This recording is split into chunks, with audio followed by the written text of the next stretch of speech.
যারা অনেক বেশি মিষ্টি আচার খেতে পছন্দ করেন আজকের রেসিপি তাদের জন্য। তৈরি করা খুবই সহজ, সংরক্ষণ করতে পারবেন সারা বছর জুড়ে।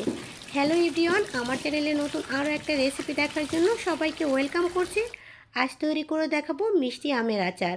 চলুন তাহলে দেখে নেওয়া যাক আমের আচারের রেসিপি। এখানে আমি 2 কেজি কাঁচা আম নিয়েছি। এই আচার তৈরি করার ক্ষেত্রে আমটা একদম সবুজ আম নিতে হবে, আর ভিতরের আটিটা শক্ত এই টাইপের আমই নির্বাচন করবেন। এবার আমগুলাকে কল দিয়ে খুব ভালো করে ধুয়ে নিচ্ছি।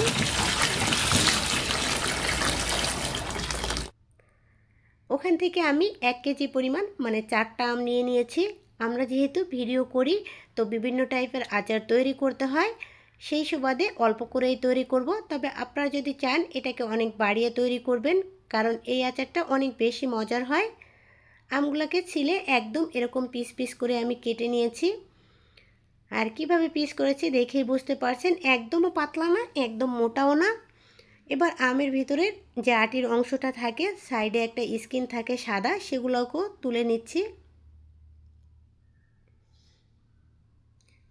সব আমগুলাকে এখানে আমার বেছে নেওয়া হয়ে গেছে। এবার এখানে দিয়ে দিব আমি 1 কাপ পরিমাণ চিনি। আমি 1 কেজি আমের জন্য এখানে 1 কাপ পরিমাণ চিনি দিয়েছি। তবে আপনারা যদি মিষ্টিটা একটু বাড়িয়ে দিতে চান সেক্ষেত্রে দিতে পারবেন। দিয়ে দিচ্ছি আমি হাফ কাপ পরিমাণ ভিনেগার। চাইলে ভিনেগারের পরিমাণটাও আপনারা বাড়িয়ে দিতে পারেন। এবার নাড়াচাড়া করে আমের সঙ্গে চিনিটা খুব ভালো করে মিশিয়ে নিচ্ছি। আর এতক্ষণ পর্যন্ত যারা আমার ভিডিওটা দেখেছেন একটা লাইক দেননি, প্লিজ কষ্ট করে একটা লাইক দিয়ে দিবেন। আর যারা এখনও পর্যন্ত আমার চ্যানেলটা সাবস্ক্রাইব করেননি, চ্যানেলটা সাবস্ক্রাইব করে ছোট্ট চ্যানেলটার পাশেই থাকবেন। আমগুলোকে খুব ভালো করে মেখে নিয়ে এবার এটাকে ঢেকে রেস্টে রেখে দিচ্ছি 1 ঘন্টার জন্য। 1 ঘন্টা পরে আমি ঢাকনাটাকে খুলে নিচ্ছি। আর দেখতেই পাচ্ছেন আমের সাথে চিনিটা কিন্তু খুব ভালো করে মিশে গেছে আর অনেকটা পানিও গলে গিয়েছে। এবার যে প্যানের মধ্যে আমি আচারটা তৈরি করব সরাসরি সেই প্যানের মধ্যেই আমি দিয়ে দিচ্ছি। এবার আচারের একটা মশলা তৈরি করব প্রথমে চুলায় বসানোর আগেই। তো এর জন্য আরেকটা প্যানের মধ্যে আমি 3টা শুকনো মরিচ দিয়ে এটাকে একটু টেলে নিচ্ছি, কারণ শুকনো মরিচটা ভাজা হতে একটু সময় লাগে। এখন সাথে দিয়ে দিচ্ছি 1 টেবিল চামচ পরিমাণ ধনিয়া আর 1 টেবিল চামচ পরিমাণ ময়ূরী। এগুলাকে 10 সেকেন্ডের মতো একটু আগে ভেজে নিব। তারপরে এখানে অ্যাড করব পাঁচফোড়ন। এবার দিয়ে দিচ্ছি এখানে পাঁচফোড়ন। পাঁচফোড়নটা দিয়েও এই মশলাটাকে একটু ভালো করে ভেজে নিব। আর মশলা ভাজার সময় চুলার আঁচটা লো হিটে রাখবেন, তাতে করে মশলাটা খুব ভালো ভাজা হয়। মশলাটা ভাজা হয়ে গিয়েছে, চুলা থেকে নামিয়ে নিয়ে আমি এটাকে গুঁড়ো করে নিচ্ছি।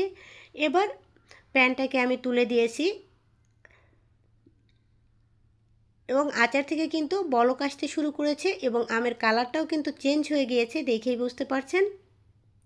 একবার একটু নাড়াচাড়া করে উল্টে দিচ্ছি। তবে এই আচারটা সিদ্ধ হওয়ার পরে কিন্তু বেশি নাড়াচাড়া করা যাবে না, তাতে কিন্তু ভেঙে যাওয়ার চান্স থাকে। এভাবে আলতো হাতে উল্টিয়ে পাল্টিয়ে দিবেন, যেন অতিরিক্ত নাড়াচাড়া করে আমটা একদম গলিয়ে না যায়, সেদিকে খেয়াল রাখতে হবে। আর এ পর্যায়ে কিন্তু আমগুলা কিন্তু সম্পূর্ণ সিদ্ধ হয়ে গিয়েছে আর আমের কালার একদমই চেঞ্জ হয়ে গিয়েছে, দেখেই বুঝতে পারছেন। এখন এর সাথে আমি অ্যাড করছি সামান্য একটু বিট লবণ আর হচ্ছে হোয়াইট লবণ স্বাদ মতো। আর যে মশলাটা আমি এখানে ভেজে নিয়েছি তার থেকে আমি 1 টেবিল চামচ পরিমাণ মশলা দিয়ে দিয়েছি। মশলাটাকে কিন্তু আমি বেশি গুঁড়া করিনি, আধা ভাঙা করে দিয়েছি। আর দিয়েছি 2-3 ফোঁটা ফুড কালার। ফুড কালারটা অপশনাল, চাইলে আপনারা এটাকে স্কিপ করতে পারবেন। এবার এটাকে নেড়ে চেড়ে মিশিয়ে নিলেই কিন্তু আচারটা তৈরি হয়ে যাবে।